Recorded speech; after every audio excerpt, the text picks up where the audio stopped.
मतलब आपकी इन बातों से एक बात हमें समझ में आ गई कि YouTube से पैसा कमाना एक अलग बात है और YouTube पे पैसा कमाना ये अलग बात है। तो ये जो आप बता रहे थे कि 5 मिलियंस वाले लोग भी 4-5 लाख रुपए कमा पाते हैं, लेकिन 50,000 वाले लोग भी मिलियन हिट कर देते हैं, जस्ट बिकॉज कि पहले वाले केस में इंसान यूट्यूब से पैसा कमाने के चक्कर में लगा, मतलब जो मुझे आइडिया है थोड़ा कि वो एडसेंस के चक्कर में लगा हुआ है। बट सेकंड वाले केस में बहुत सारी अपॉर्चुनिटीज को एक्सप्लोर किया है उसने और बहुत सारे रेवेन्यू के मॉडल उसने क्रिएट कर रखे हैं। तो आपसे पूछना चाहेंगे, क्योंकि टेक्निकल आप थोड़े ज्यादा है, तो आप ऑडियंस को जरूर बताएं कि वो कौन कौन से एस्पेक्ट्स हो सकते हैं जिसके जरिए यूट्यूब पे पैसे कमाया जा सकता है। कोई यूट्यूबर बनना चाहता है, वो अभी बिल्कुल स्क्रैच से शुरू करना चाह रहा है, तो उसके लिए क्या सजेशंस होने चाहिए? मतलब उसे वीडियो क्वालिटी पे फोकस करना चाहिए, ऑडियो पे करना चाहिए, कंटेंट पे करना चाहिए, या ग्राफिक्स पे करना चाहिए? कौन सी ऐसी चीज है जो सबसे अधिक मैटर करने वाली है यूट्यूब पे वीडियो चले इस चीज के लिए?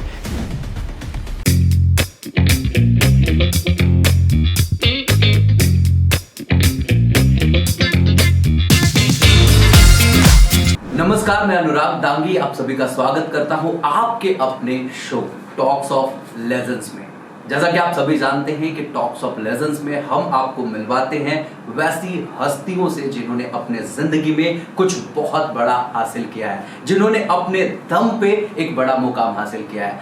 आज इसी कड़ी में हमारे साथ जुड़ रहे हैं हमारे इस शो टॉक्स ऑफ लेजेंड्स में एक ऐसी शख्सियत जिन्होंने स्क्रैच से बिल्कुल अपने आप को बनाया है। आज ये लाखों लोगों को एम्पावर कर रहे हैं अपने लर्निंग्स के जरिए, अपने पॉडकास्ट के जरिए। बाकी उनके जर्नी को हम जानेंगे अपने शो में। तो चलिए स्वागत करते हैं अपने शो में अमित जी का। आपका बहुत बहुत स्वागत है Amit ji talks of legends में। थैंक यू अनुराग भाई, यहाँ पे मुझे बुलाने के लिए काफ़ी अच्छा लग रहा है मुझे भी। सीरियसली हमें भी बहुत अच्छा लग रहा है, क्योंकि मुझे विश्वास है कि आपका यहाँ आना हमारे ऑडियंस, हमारे इस परिवार के सदस्यों के ज़िंदगी में बहुत अधिक वैल्यू एडिशन करने वाला है। क्योंकि आपके चैनल को मैंने देखा, वहाँ पे आप कई तरीके के कंटेंट्स डालते हैं। आप ब्लॉगिंग, वेबसाइट डिज़ाइनिंग, मार्केटिंग, साथ ही साथ आप पॉडकास्ट भी कर रहे हैं। तो अनडाउटली ये लोगों को हेल्प करने वाला है, उनके लाइफ में नॉलेज को ऐड करके, उनके लाइफ में वैल्यू को ऐड करके।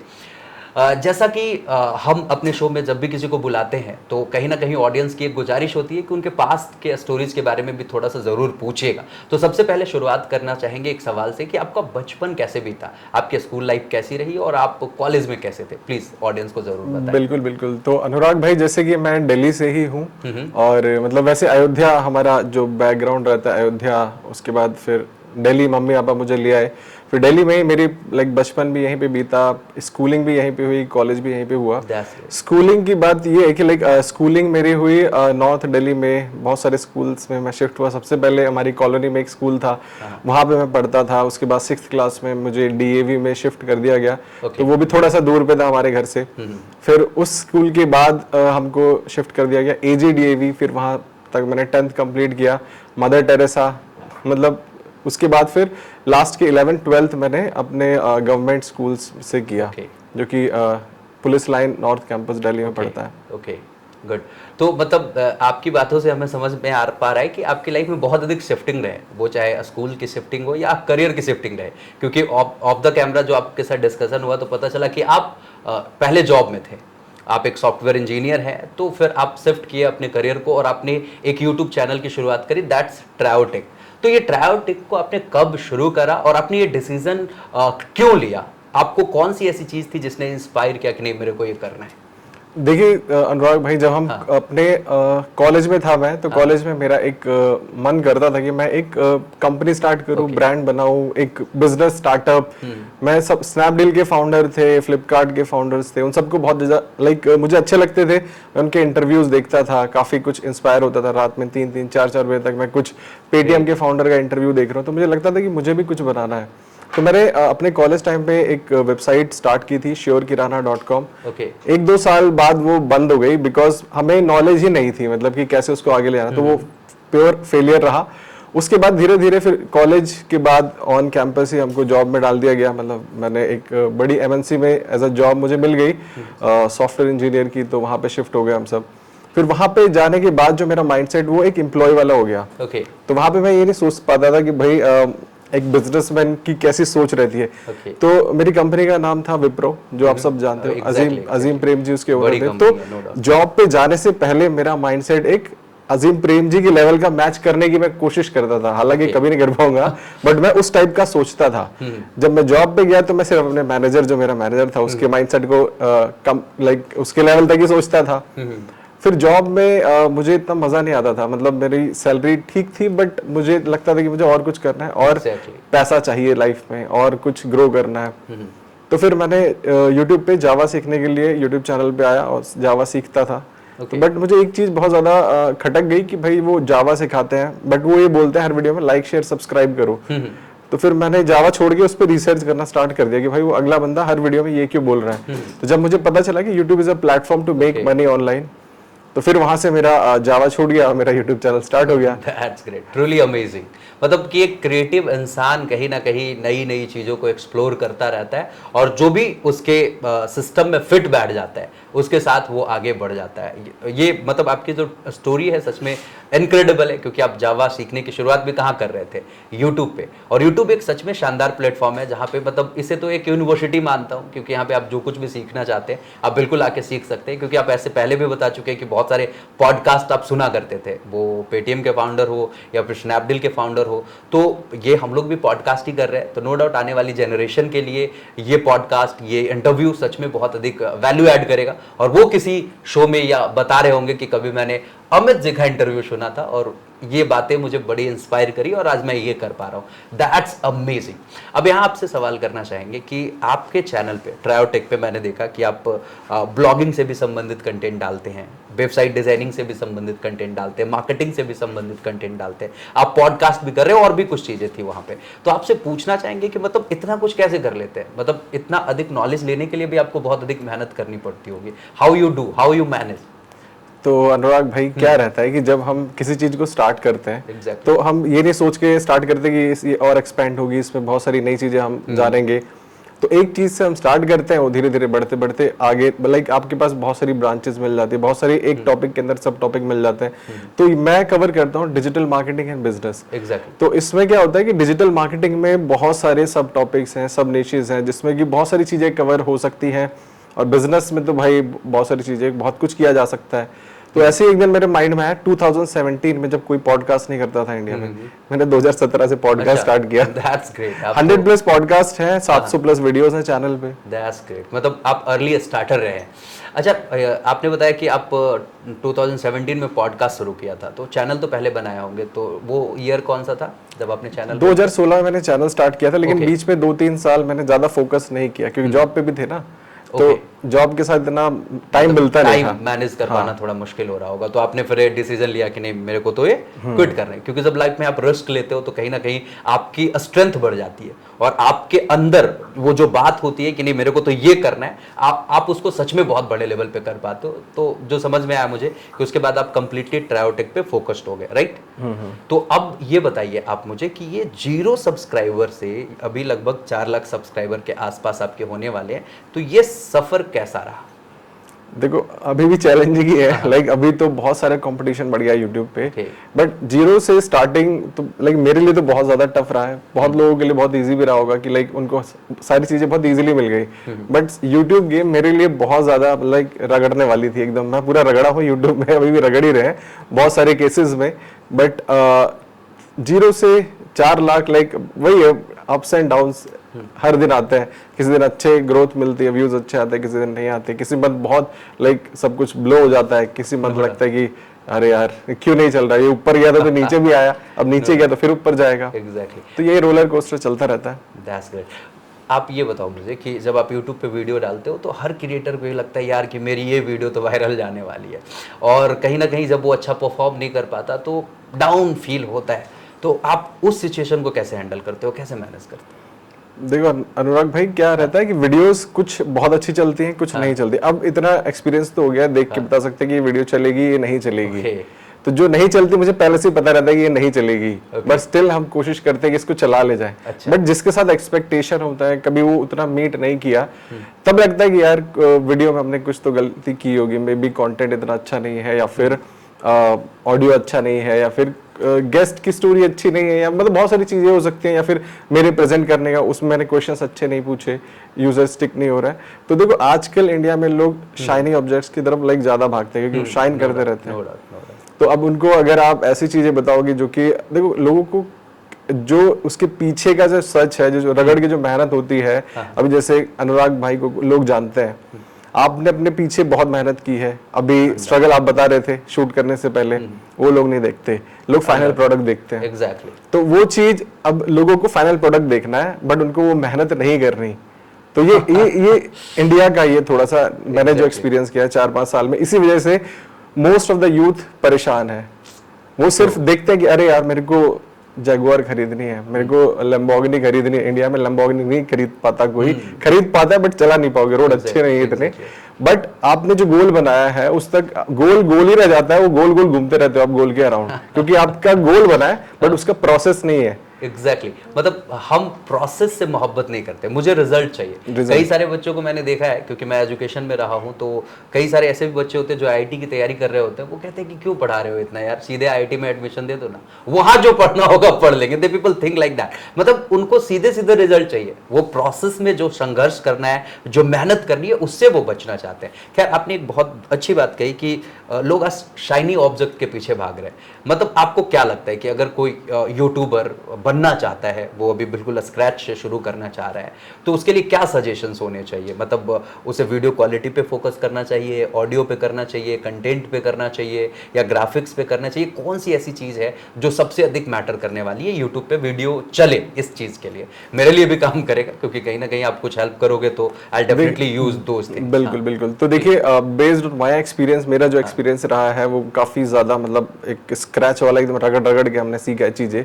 किसी ने सिखाया नहीं था, किसी ने बताया नहीं था, हमने जो अजम्पशंस बनाए उसी को बिलीव किया, उस पे काम करते चले गए। तो अभी जैसे YouTube अगर आप आना चाहते हो तो YouTube पे आप क्यों आना चाहते हो, पहले आपका वो वाई जो क्लियर होना चाहिए कि भाई क्यों आना चाहते हो। YouTube पे पैसा कमाना है, तो पैसा कमाने के लिए देखो बहुत सारे ऐसे चैनल्स हैं जिनके मिलियंस ऑफ सब्सक्राइबर्स हैं, बट उनकी इतनी अर्निंग नहीं है। मतलब वो 5 लाख 10 लाख महीना कमा पाते हैं, उससे ज्यादा वो स्केल ही नहीं कर पा रहे हैं। 5 मिलियन सब्सक्राइबर हो गए बट अर्निंग उनकी 5 लाख रुपए है। बट अब ऐसे भी क्रिएटर्स हैं जिनके चैनल पे सब्सक्राइबर सिर्फ 50,000 है या फिर 1 लाख है, बट वो $1 मिलियन हिट करते हैं मंथली। तो आपका गोल क्या है? आपका गोल पैसा है, तो आपको ये पता करना पड़ेगा कि भाई कैसे यूट्यूब पे लोग अगर पैसा कमा रहे हैं तो कैसे कमा रहे हैं। स्पॉन्सरशिप से कमा रहे हैं, है ना। जैसे कोई एक दुकान खोलता है आदमी, तो वो किराना दुकान अगर खोल रहा है कोई बंदा, तो उसको पता है कि मैं आटा चावल दाल बेच के कमा लूंगा।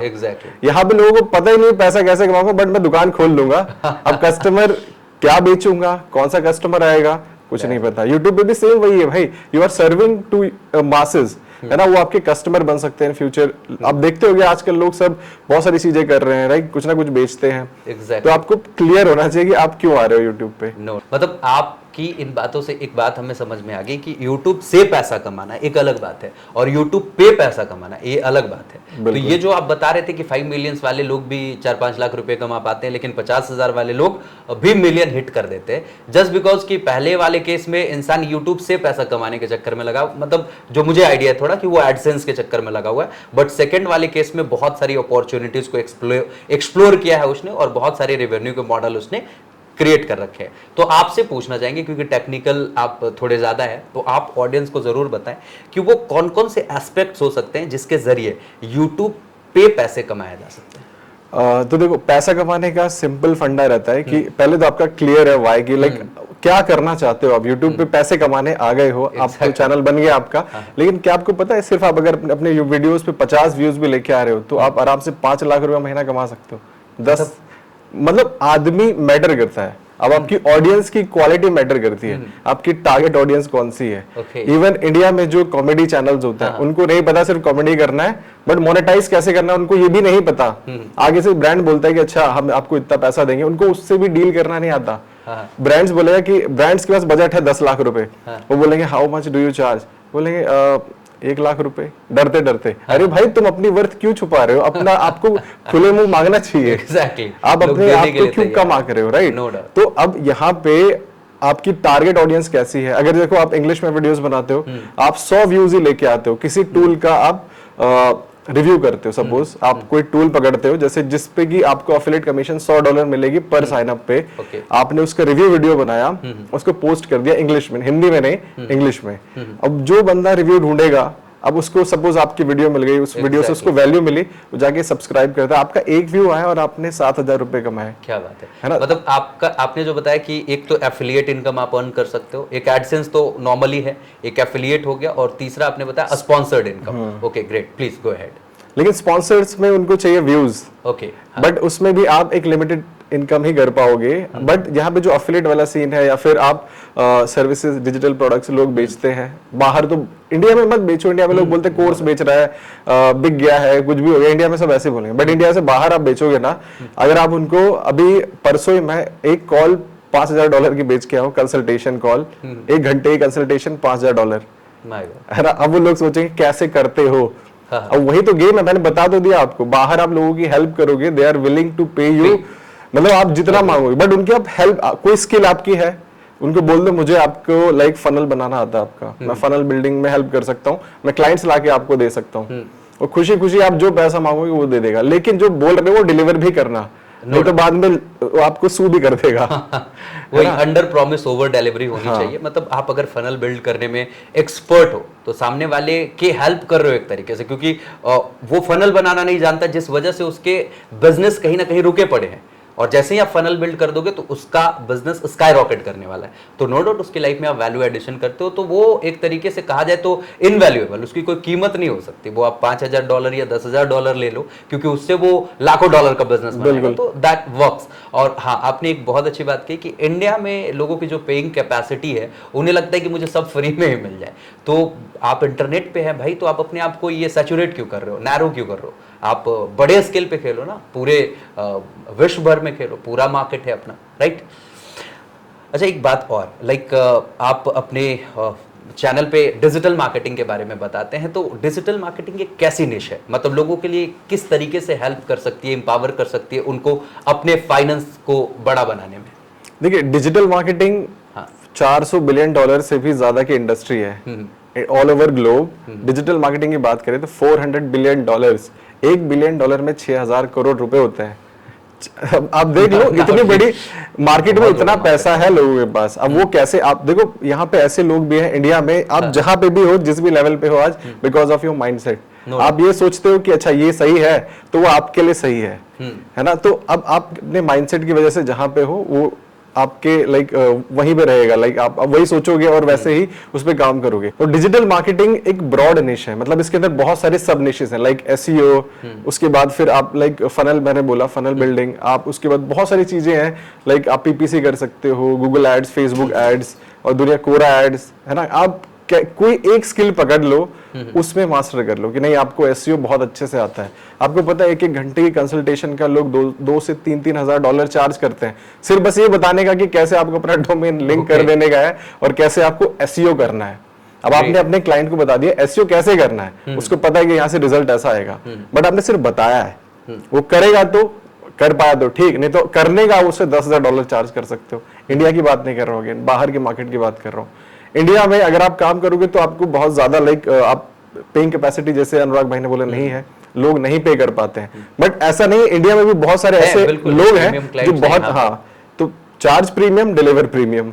अनडाउटली अगर आप प्रीमियम डिलीवर करोगे तो चार्जेस प्रीमियम देने वाले लोग इंडिया में भी अवेलेबल हैं। थोड़ा सा एक प्रॉब्लम है उनके माइंडसेट के साथ कि हमें लगता है कि सब कुछ हम फ्री में मिल जाएगा, मतलब उन्हें लगता है कि नॉलेज जो है वही हमारी शक्ति है, हमारा पार है, क्योंकि वो बचपन से सीख रखे कि नॉलेज इज पार। बट कहीं ना कहीं सिर्फ नॉलेज आपकी शक्ति थोड़ो है, ज्ञान तो कई लोगों को होता है कि भाई ये ऐसे ऐसे ऐसे होता है, बट वो कर थोड़ो लेते हैं। तो यहाँ पे जो हैंड होल्डिंग वाला पार्ट आता है वो आप के मोनेटाइजेशन मॉडल को स्ट्रेंथन करता है, मतलब आप वहां से बहुत अच्छे तरीके से पैसे अर्न कर सकते हो। That's truly amazing.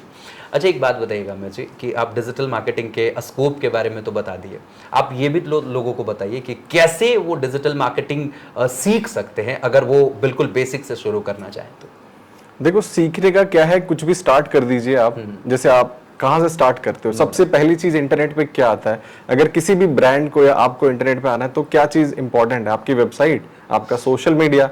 आप सोशल मीडिया से स्टार्ट कर दीजिए, आप अपनी वेबसाइट से स्टार्ट कर दीजिए, राइट। तो जब आप वेबसाइट से स्टार्ट करोगे तो आपको समझ में आएगा, अच्छा इसको ग्रो करने के लिए मुझे कंटेंट बनाना है, तो कंटेंट राइटिंग अलग गेम है। उसके बाद उसको गूगल में रैंक कराने के लिए एसईओ करना पड़ता है, और वहां से ट्रैफिक नहीं आया तो आपको पेड कैंपेन्स चलाने पड़ेंगे, तो वहां से फिर पेड ऐड की बात आ जाती है। तो किसी भी ब्रांड को एक मिक्स ऑफ एवरीथिंग चाहिए होता है।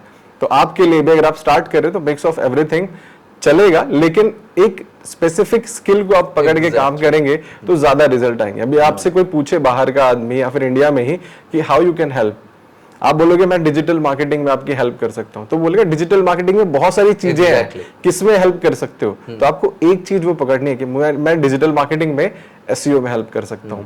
अब एसईओ के बाद फिर आप उसको अपसेल, उसमें बहुत हर इंडस्ट्री में अपसेल्स, और अब लाइक आपने कहा बताया उनको डिफरेंट और चार्ज कर रहे हो, तो वो लाइक प्रोसेस को इम्प्लीमेंट करने का अलग पैसा आप चार्ज कर सकते हो। तो कई तरीके से आप यहाँ पे पैसा निकाल सकते हो। क्लाइंट से स्टार्ट कर सकते हो वेबसाइट्स बनाने से, कि वेबसाइट कैसे बनाई जाती है, और सबके अपने अपने लाइक लोग इंस्टाग्राम अकाउंट स्टार्ट करते हैं, लाइक फेसबुक पे अकाउंट बनाते हैं, फिर वहां पे कंटेंट पोस्ट करते हैं। लोग फेसबुक ग्रुप्स में रिप्लाई कर करके बहुत अच्छा पैसा कमा ले रहे हैं।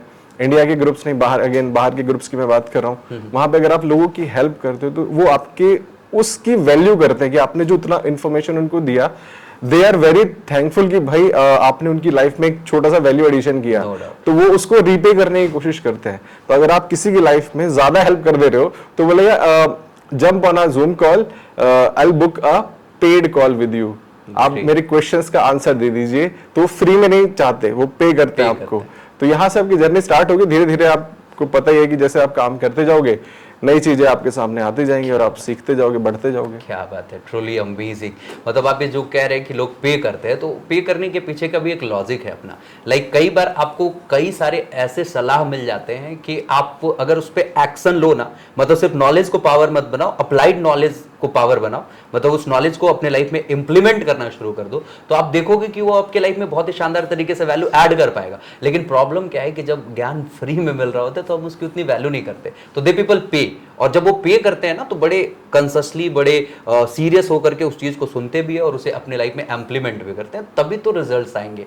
सिर्फ सुन लेने भर से क्या हो जाएगा? यहाँ पे हम लोग बात कर रहे हैं, बहुत अच्छी बातें हो रही है, कितने अच्छे तरीके से अमित जी आपको समझा रहे हैं कि आप डिजिटल मार्केटिंग कर लो, क्रिएटर इकोनॉमी में कंट्रीब्यूट करने के लिए क्रिएटर के रूप में अपने आप को आगे बढ़ाओ, सब कर लो। लेकिन सिर्फ सुन लेने भर से तो नहीं होगा, you will have to take steps, आपको शुरू करना ही पड़ेगा। That's amazing. अमित जी, एक और सवाल कि जैसा अभी देख पा रहे हैं कि आज के दौर में ये क्रिएटर्स की जो कम्युनिटी है कहीं ना कहीं बड़ी बनते जा रही है। आज बच्चा पैदा ले रहा है और पैदा लेते ही उसके इंस्टाग्राम पे अकाउंट्स बन रहे हैं, आप अगर देखोगे तो मतलब बड़ा हो रहा है, धीरे धीरे उसके रील्स बना करके डाले जा रहे हैं। और कई सारे बच्चों के इंस्टाग्राम अकाउंट्स ऐसे हैं जिससे उनके माँ बाप मतलब लाखों रुपए कमा रहे हैं। मतलब अनडाउटली मतलब क्रिएटर्स इकोनॉमी बहुत ही बड़ी इकोनॉमी बनते जा रही है। तो इस तरीके से अगर देखा जाए तो कहीं ना कहीं अगर वो एक नया क्रिएटर आना चाहता है इस कम्युनिटी में, तो उसके लिए चैलेंजेस बहुत अधिक होने वाले हैं, क्योंकि कॉम्पिटिशन्स हैं यहाँ पे। तो वो कैसे इन कॉम्पिटिशन्स को हैंडल करे, कैसे अपने आप को यूनिक रूप में यहाँ पे प्रोजेक्ट करे? तो अनुराग भाई, जैसे मैंने बताया, यूएसपी इज मोस्ट इंपॉर्टेंट। अगर आप जो भी काम कर रहे हो उसमें यूएसपी बहुत ज्यादा इंपॉर्टेंट होती है। कैसे आप अपनी ऑडियंस अलग बन, लाइक आप ऑडियंस को कैसे याद रहते हो, और लाइक एक यूएसपी उनके दिमाग में रहना चाहिए कि अगर मैं अनुराग को फॉलो करता हूँ या करती हूँ तो उसके पीछे रीजन क्या है। एग्जैक्टली। अनुराग मुझे क्या चीज ऐसी देता है जो और कोई नहीं देता। That USP should be there. That's great. मतलब कि अगर आपकी यूएसपी क्लियर है और आपके अंदर एक हेल्पिंग एटीट्यूड है, मतलब सामने जो लोग भी आपको देख रहे हैं कहीं ना कहीं उन्हें कुछ उम्मीद है आपसे, वो ऐसे ही मतलब आपके लाइफ स्टाइल और आपके हवाबाजी, आपके शो ऑफ को देखने नहीं आते कि आप कुछ भी कर रहे हो, वो देखने नहीं आएंगे। वो इसलिए आते हैं आपके चैनल पे कि वो चाहते हैं कि आपके वीडियोज को देख करके उनके लाइफ में कुछ वैल्यू एडिशन हो। तो कंसिस्टेंटली आपको लोगों के लाइफ में वैल्यू एडिशन करते रहना है। अमित जी, एक और सवाल आपसे कि जैसा मैंने आपकी वीडियोस में देखा है कि आप बताते हैं कि स्टिक टू वन थिंग, और फिर ये भी बताते हैं कि मल्टीटास्किंग होने से हमारी इफ़िशियंसी घट जाती है। लेकिन दूसरा चैलेंज ये भी है कि आज जितने भी बड़े लोग हैं, जितने भी अच्छे क्रिएटर्स हैं, वो कहीं ना कहीं मल्टीटास्किंग ही है, वो कई सारे काम एक साथ कर रहे होते हैं। तो ये हमारा परसेप्शन है जो मैं देख पा रहा हूँ, आप इस चीज़ को कैसे देख पाते हो? तो देखो मल्टीटास्किंग मेरे दिमाग में ये आता है कि अगर मेरा कपड़ा फट गया है और मुझे इसको सिलना है और मेरी सुई मुझे ढूंढने, कहाँ से ढूंढूंगा मैं, तो मैं जाऊंगा ड्रॉअर में, सारी चीजों में ढूंढ के सुई निकालूंगा, राइट। तो मुझे वो अपनी वो सुई ढूंढने के लिए बहुत सारी चीजों को हटाना पड़ता है या फिर देखना पड़ता है कहाँ है कि नहीं। तो same goes with your career और जो भी आप प्रोफेशन में है, तो आपको स्टार्ट कोई भी एक चीज से स्टार्ट कर दो। आपका जो इंटरेस्ट है, जो आपको अच्छा लगता है, ऑटोमेटिकली आप वहां पे उस रास्ते पे चलते चले जाओगे, उस तरफ टर्न आपका मुड़ जाएगा। Exactly. इसमें किसी को कुछ करने की जरूरत नहीं, आप you will find your own path. कहीं पहुंचने के लिए आपको कहीं से चलना तो पड़ेगा, आप चलना शुरू कीजिए, फिर धीरे धीरे जो भी चीजें आपके लिए जरूरी बनती चली जाएगी वो आपके लाइफ में अपने आप चले आते हैं। ऐसा हमने भी देखा है। अमित जी भी यूट्यूब पे वीडियोस बनाते हैं, लाइफ में और भी बहुत कुछ कर रहे हैं, मैं भी बहुत कुछ कर रहा हूँ। तो मैं देखता हूँ कि कई बार ऐसा होता है ना कि अभी हमारे पास वो रिसोर्सेज नहीं है, लेकिन जैसे ही हमें किसी एक्स्ट्रा रिसोर्सेज की आवश्यकता पड़ती है या कुछ एक्स्ट्रा थिंग की आवश्यकता पड़ती है, तो पता नहीं कैसे वो चीज़ें आ जाती हैं। मतलब ज़रूरत पड़ना चाहिए और यहाँ पे उसकी चाहत बहुत तगड़ी वाली होनी चाहिए, तो फिर आ ही जाती है। I am sure of it. खैर अमित जी, आप यूट्यूब पे एक्टिवली काम कर रहे हैं, आप बहुत अच्छे तरीके से पॉडकास्ट भी बना रहे हैं, लोगों से बात करते हैं। तो आपसे हम पूछना चाहेंगे, क्योंकि आप लगभग 100+ लोगों से बात कर चुके हैं, तो इन लोगों से जब आपने बात किया होगा तो कुछ ना कुछ ऐसे कॉमन क्वेश्चन ज़रूर होंगे जो उनसे आप पूछते होंगे। तो आपको क्या लगता है कि वो जो कॉमन क्वेश्चंस हैं जो आप उनसे पूछते हो, वो कितना अधिक वैल्यू ऐड कर पाता है आपके ऑडियंस के लाइफ में? तो देखिए, सबसे कॉमन चीज उन सबके साथ यही रहती है कि सर आपने स्टार्ट कैसे किया। तो सबकी जर्नी मोस्टली 80-90% सेम रहती है कि भाई मैं जॉब करता था, मैंने छोड़ा, या फिर मुझे कोई कीड़ा था, मुझे कुछ करना था तो मैंने ऐसे किया। और सबकी लाइफ में स्टार्टिंग में फेलियर्स रहते हैं, नो डाउट, कि मैं यहाँ फेल हो गया और मैंने इतना किया। अगर देखो आप फेल नहीं होते हो तो आप आगे चल के फेल होगे कभी ना कभी, तो failure is important, no doubt. तो अभी जैसे मेरे साथ क्या होता है, अगर मैं कोई नया काम करता हूँ तो उसमें मुझे क्विक सक्सेस थोड़ी सी मिल जाती है, उसके बाद फिर कुछ लंबे समय तक मुझे उसमें सक्सेस मिलती नहीं। तो अब मैं फिर क्या करता हूँ, वो काम को छोड़ देता हूँ कि भाई अच्छा इसमें मुझे सक्सेस नहीं मिली। और यही सबके साथ होता है। अगर मुझे पता है कि गूगल को मैं अगर 10,000 रुपए दूंगा तो मुझे 1 लाख रुपए का क्लाइंट ला के देगा, गूगल एड पे अगर मैं स्पेंड कर रहा हूँ तो मैं एक बार 10,000 मैंने लगाए, मुझे एक भी क्लाइंट नहीं आया, फेल हो गया मैं, है ना। अगले बार मैं वो 10,000, क्या पता मुझे 2 लाख रुपए का क्लाइंट मिल जाता, मैंने लगाया ही नहीं कि डर के मारे मेरे 10,000 खर्च हो गए। नेक्स्ट, ये इंडियंस का माइंडसेट है, इवन मेरा भी माइंडसेट ऐसा ही था पहले।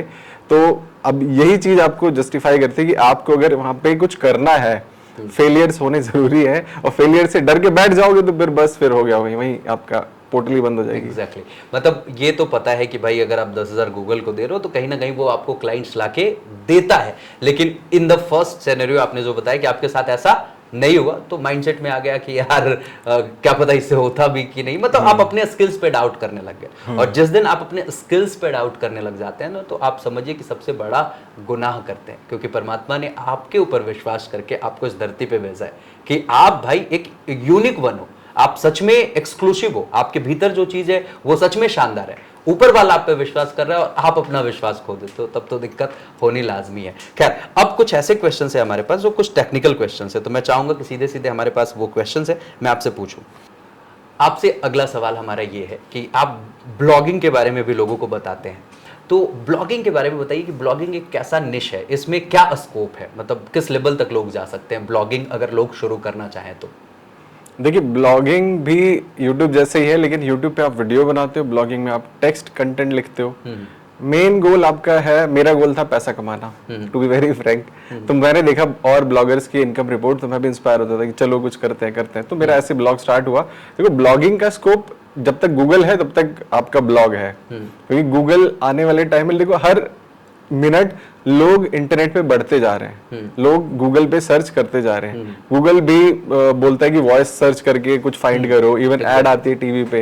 तो गूगल अपने जो प्लेटफॉर्म है उसको प्रमोट करता जा रहा है। तो आपके पास भी एक अपॉर्चुनिटी है कि या तो आप वीडियो बना लो, या तो आप, क्योंकि अब देखो कोई बंदा मेट्रो में ट्रेवल कर रहा है, उसके पास नेटवर्क इतना अच्छा नहीं है, तो अगर उसने कोई इंफॉर्मेशन सर्च की कि how to delete data from Android phone या आईफोन, या फिर हाउ टू डिलीट या फिर रिकवर डेटा फ्रॉम व्हाट्सएप, अब उसको तो नहीं पता, वो सर्च करके जा रहा है, वो वीडियो नहीं देखेगा, बफर वहां पे बहुत ज्यादा हो रहा है, तो वो क्या करेगा, गूगल पे जाएगा, टेक्स्ट कंटेंट को पढ़ेगा, इवन अगर किसी को रेसिपी बनानी सीखनी है कि कढ़ाई पनीर की रेसिपी कैसी, तो वो यूट्यूब पे जाएगा।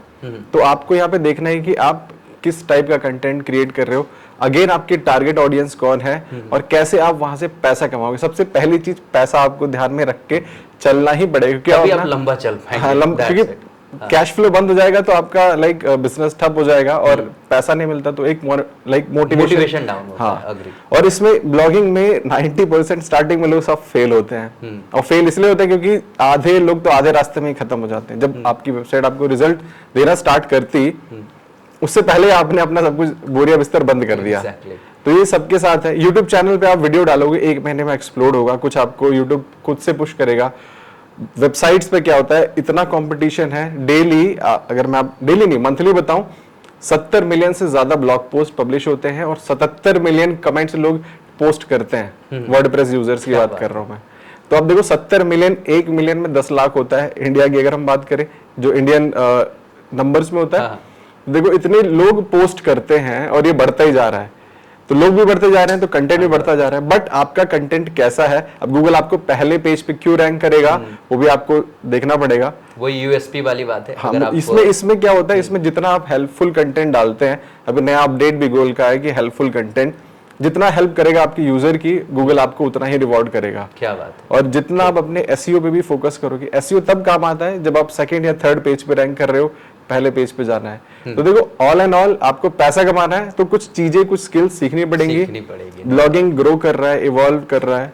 देखो जब यूट्यूब से भी पैसा बनता है, ब्लॉग से भी पैसा बनता है, तो सिर्फ यूट्यूब ही क्यों करें, ब्लॉग भी करें। उससे ब्लॉगिंग के साथ अगर कोई यूजर आपके पास आता है, बोलता है कि अच्छा मेरी प्रॉब्लम सॉल्व कर दो, तो आप सर्विसेज बेच के भी पैसा कमा सकते हो। क्या बात है। बट आपको वो वहां पे एक क्रिएट करनी पड़ेगी अर्जेंसी या अपॉर्चुनिटी की, ऐसे आप को बेनिफिट मिल सकता है आपके क्लाइंट को, तभी वो कन्वर्ट हो गया। थोड़ा सा स्ट्रेटेजिकली रहो, सब कुछ होता है। That's great, truly amazing। मतलब आपने बिल्कुल क्लियर कर दिया लोगों को कि अगर आप YouTube पे वीडियो बना रहे हो तो व्हाई नॉट ब्लॉगिंग आल्सो, क्योंकि कंटेंट कहीं ना कहीं आप तैयार कर ही रहे हो, तो post all those content on blogs also. और इसमें सबसे बड़ी बात क्या होगी ना कि क्रॉस प्रमोशन हो जाएगा कि आपके ब्लॉग पे जब आ रहे हैं तो वहां पे आपके वीडियो का लिंक है, तो वीडियो पे भी रिडायरेक्ट हो जाएंगे लोग, और वीडियो पे आ रहे हैं अगर किसी को कंटेंट पढ़ने की जरूरत है तो वो वहां रिडायरेक्ट हो जाएंगे। मतलब अल्टीमेटली आपको करना ये है कि एक ऐसी कम्युनिटी बिल्ड करना है जो आप पे विश्वास करे, जो आप पे ट्रस्ट करे, और ये तभी आप कर पाओगे जब लोगों की हेल्प करोगे। और जब आप लोगों की हेल्प करोगे और लोग आप पे ट्रस्ट करेंगे तो आपके लिए बिजनेस के अपॉर्चुनिटीज खुल जाएंगे। मतलब एफिलिएट मार्केटिंग आपका सबसे बड़ा हथियार होगा, जो मुझे समझ में आता है, राइट। हाँ, तो एफिलिएट मार्केटिंग के जरिए आप एक अच्छा खासा पैसा वहां से बना सकते हो। और बहुत सारे ऐसे लोग होते हैं जो वीडियो बनाने में कंफर्टेबल ही नहीं है, तो उनके लिए तो ब्लॉगिंग बल्ले बल्ले है। और कई लोगों को मैंने सुना है, देखा है, और अमित जी भी अग्री ही करेंगे कि ब्लॉगिंग करके लोग करोड़ों रुपए तक बना पा रहे हैं। That's truly amazing. अच्छा अमित जी, एक और सवाल कि अभी लेटेस्ट में कहीं कोई कह रहे थे किसी वीडियो में कि ये गूगल ने अपने गूगल इंडेक्स में कई सारे आप देखेंगे तो वेबसाइट्स वगैरह आते हैं और न्यूज़ वेबसाइट्स वगैरह गूगल इंडेक्स में आते हैं, तो गूगल ने इसको रोक दिया है, शायद ऐसा कुछ हुआ है क्या? न्यूज, गूगल न्यूज की आप बात कर रहे हैं? गूगल न्यूज की बात तो क्या होता था ना, लोग सब copy paste content, duplicate content अपनी वेबसाइट बना के गूगल न्यूज अप्रूव करा लेते थे और वहां से उनको इंडेक्सिंग हो जाती। तो अब इंडेक्सिंग बहुत टफ हो गया फॉर न्यूज वेबसाइट। हालांकि हमारी भी एक वेबसाइट रहती है स्टार्टअप करो, जिसपे हम बिजनेस रिलेटेड न्यूज डालते हैं। वो हमने काफी 2 साल पहले स्टार्ट किया था, तो उस पे कोई इशू नहीं, क्योंकि हम जेन्युइन कंटेंट डाल रहे हैं। अब जो एक कंपनी है, सपोज एनडीटीवी, वो बैठ के भैया 50 लोगों की टीम कंटेंट लिख रही है और तुम उन्हीं का उठा के कॉपी करके डाल दे रहे हो, सोच रहे हो गूगल मुझे रिवॉर्ड करेगा, मुझे रैंक करेगा। क्यों करेगा भाई?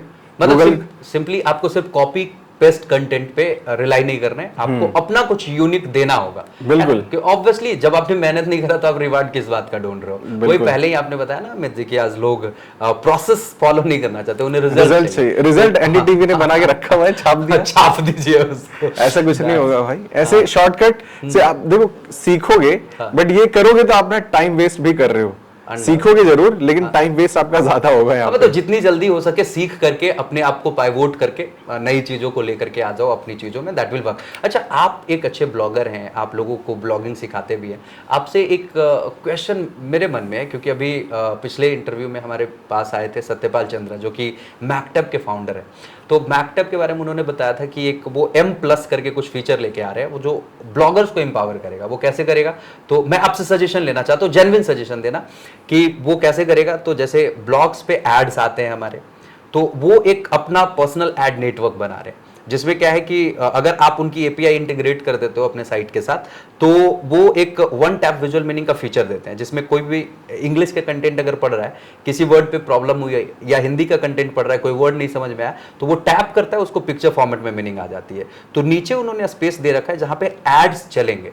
तो ये जो एक्स्ट्रा एड आएगा, तो इससे क्या ब्लॉगर्स को और एम्पावरमेंट मिलेगी, क्या लगता है आपको? मतलब एक जेन्युइन सजेशन देना आप यहाँ पे। देखो, अभी ब्लॉगर्स परेशान रहते हैं एडसेंस का अप्रूवल लेने के लिए इंडिया में। अच्छा। और उनको अप्रूवल नहीं मिलता। हाँ। बहुत सारे प्लेटफॉर्म्स हैं जिनके यही क्राइटेरिया रहता है कि भाई एटलीस्ट आपके 1 लाख पेज व्यूज मंथली होने चाहिए टू गेट अप्रूवल। ओके। तो उनको नहीं मिलता। ओके। तो लोग यहाँ पे क्यूरियस हैं, अगर मैकटैब उनको एक अपॉर्चुनिटी दे रहा है तो व्हाई नॉट, तो वो तो सब भर भर के लगाएंगे। Okay, that's great. मतलब सीरियसली, मतलब उन्होंने भी जब बताया था हमें, तो मुझे बड़ा इंस्पायरिंग लगा कि हाँ, इट विल वर्क। मैं आपसे पर्सनली इसलिए सजेशंस ले रहा था क्योंकि आप टेक्निकल हो, इस पार्ट में ऑलरेडी हो। Okay, that's great. मतलब I definitely pass on your message to Satyapal Chandra ji, ताकि वो और इस पे अग्रेसिवली लग के काम करें। आपसे एक और सवाल पूछना चाहेंगे, कहीं ना कहीं आप इतने अधिक बिजी रहते हैं, मतलब आप इतने सारे कंटेंट्स बनाते हैं, तो आपको रिसर्च करना रहता होगा, प्लस में आप वीडियो एडिटिंग, पोस्टिंग, फिर एसईओ, डिजिटल मार्केटिंग, बहुत सारी चीज़ें आप कर रहे हैं। तो क्या ये सारी चीज़ें आप अकेले मैनेज कर लेते हो या यू हैव अ टीम? मतलब अकेले मैं करने लगा रहा तो मैं मेरे बस के नहीं ऐसे। मतलब आई हैव अ टीम, जो मेरी वाइफ है, वो टीम को मैनेज करती है। क्या बात है। तो हमारे पास एसईओ के लिए अलग टीम है, कंटेंट के लिए अलग टीम है, एडिटर अलग है, उसके बाद और भी लाइक अगर क्लाइंट से बात करनी है तो उसके लिए अलग टीम है, सेल्स की अलग टीम। तो कुल हमने टीम अच्छी बना रखी है और काफी सारा काम होता रहता है। मेरी वाइफ सारा हैंडल करती है। अभी तो मैंने सीईओ भी अपनी कंपनी का उनको ही बना दिया है। क्या बात है। मैं तो बैकएंड में काम करूंगा, आपका एम्प्लॉय बनके। That's amazing, truly. मतलब मैं रिलेट कर पा रहा हूँ इस चीज को। एक और चीज आपसे पूछना चाहेंगे, जैसे आपने बताया कि इतना कुछ है अभी आपके पास, मैं आपसे ये पूछ रहा हूँ कि जब आपने शुरुआत किया होगा तब तो इतना कुछ नहीं रहा होगा, तो at that point of time क्या ये सारे काम आप खुद से करते थे? हाँ बिल्कुल, मैं सारे काम खुद ही करता था। वीडियो एडिटिंग भी मैं ही करता था, क्लाइंट से बात भी मैं ही कर रहा हूँ, और फॉलोअप भी मैं ही ले रहा हूँ। तो बहुत सारी चीज़ें मतलब मेरे को ही करनी पड़ती थी, तो मेरे पास टाइम नहीं बचता था। तो टाइम निकालने के लिए मैं थोड़ा फ्री हो जाऊँ और सारे काम मैं कर पाऊँ और बिजनेस लेके आ पाऊँ, तो उसके लिए मैंने टीम बनाई। और स्टार्टिंग में आप टीम बनाओगे तो आपको लगेगा यार मेरा पैसा फालतू में जा रहा है, मैं खुद ही कर लूँ, ये सबके मन में आता है। लेकिन जब आप टीम बनाओगे तो देखोगे कि आप अपने बिजनेस को एक्सपेंड कर पा रहे हो। अगर नहीं कर पा रहे हो तो कहीं जाके सीखो भाई, क्यों नहीं कर पा रहे हो। Exactly. नहीं तो आप पैसा सिर्फ वेस्ट करोगे अपनी टीम के ऊपर और आपको रेवेन्यू नहीं आएगा। बिल्कुल सी बात है। जैसा आपने बताया कि शुरुआत में आप सब कुछ खुद करते हैं, तो हमें भी लगता है कि कोई भी फाउंडर को शुरुआत में सारी चीज़ों का एक्सपीरियंस होना चाहिए, ताकि इन फ्यूचर जब उनके पास टीम हो तो उनको वो एक बेटर मेंटरिंग दे सके। मतलब इनिशियली तो आपको करना चाहिए, जब आप एक लेवल पे पहुंच जाते हो तो आप अपने उन कामों को डेलीगेट करते हो, और ये डेलीगेशन इंपॉर्टेंट हो जाता है अगर आप किसी चीज़ को बहुत बड़ा बनाना चाहते हो।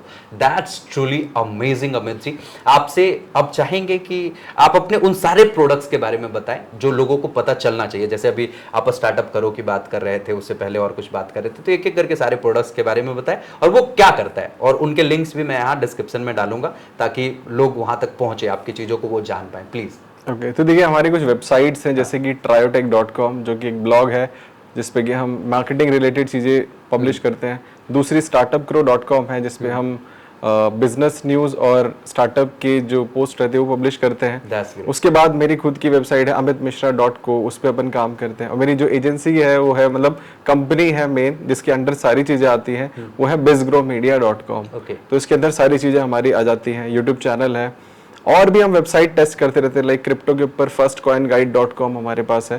तो ये सारे एसेट्स हैं अभी, और भी बहुत सारे एसेट्स हम जो पब्लिकली नहीं बताते, जिस पे टेस्ट करते रहते हैं। टेस्टिंग चलती रहती है कि ये चलेगा नहीं चलेगा, चलेगा तब पब्लिक में लेके आए, नहीं चलेगा तो फिर वहीं से काट के साइड। तो यही कुछ मेरी वेबसाइट्स और रिसोर्सेज हैं। That's great. अगर ये आपकी कम्युनिटी का हिस्सा बनना चाहे किसी भी तरीके से, तो वो आप तक कैसे पहुंचे? इसका क्या रास्ता होगा? कुछ ईमेल आईडी या कुछ ऐसा कुछ? जैसे मैं मोस्टली इंस्टाग्राम पे काफी एक्टिव रहता हूँ, और उसके बाद फिर मेरा ईमेल आईडी भी है जो कि आप रीच आउट कर सकते हो। एग्जैक्टली, मैं यहाँ पे डिस्क्रिप्शन में डाल भी दूंगा। That will definitely work for all them. बिल्कुल, ट्विटर, इंस्टाग्राम, लिंक्डइन, सब जगह पे हम सब। क्या बात है, ट्रूली अमेजिंग। मतलब you can find Amit Mishra ji everywhere. Single ये मैं बोलता हूँ, you can Google Amit Mishra blogger या फिर Amit Mishra YouTuber on Google. बाकी सब बता देगा मेरे बारे में। इतनी मेहनत करी है आपने, तो ऑब्वियसली गूगल का फर्ज बनता है कि वो आपको रिवार्ड करे, और yes Google is rewarding you, that's truly amazing. Finally अब इस इंटरव्यू को यहाँ पे वाइंड अप करेंगे और आपसे हम चाहेंगे कि अगर आप कोई फाइनल मैसेज देना चाहें ऑडियंस को तो please.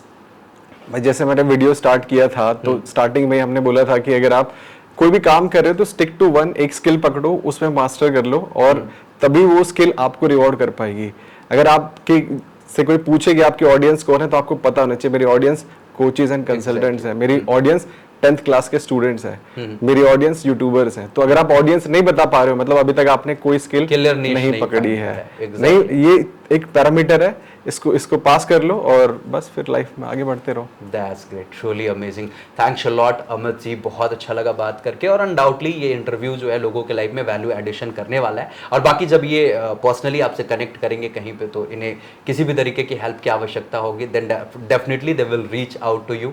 Thank you so much for coming in the show, thanks a lot, truly love talking to you. Talks of legends की तरफ से आपके लिए एक छोटा सा प्यारा सा गिफ्ट है, मैं चाहूंगा कि टीम मुझे लाके दे। आज के इस एपिसोड को यहीं पे रोकेंगे और आपसे फिर मिलेंगे अगले किसी एपिसोड में जहां पे हो रही होंगी किसी और शख्सियत से खूब सारी बातें, हम लोग मिलकर सीखेंगे और जिंदगी में बेहतर बनते चले जाएंगे। टॉक्स ऑफ लेजेंड्स के परिवार को मेरा खूब सारा धन्यवाद। आप यहाँ पे इस शो को देख रहे थे, इसके लिए आपका बहुत बहुत धन्यवाद। आप यूं ही बने रहिए, जुड़े रहिए, और अगर आपको हमारा शो पसंद आ रहा है तो इसे और भी लोगों तक जरूर पहुंचाइए। शुक्रिया आप सभी का, thank you so much, thanks a lot.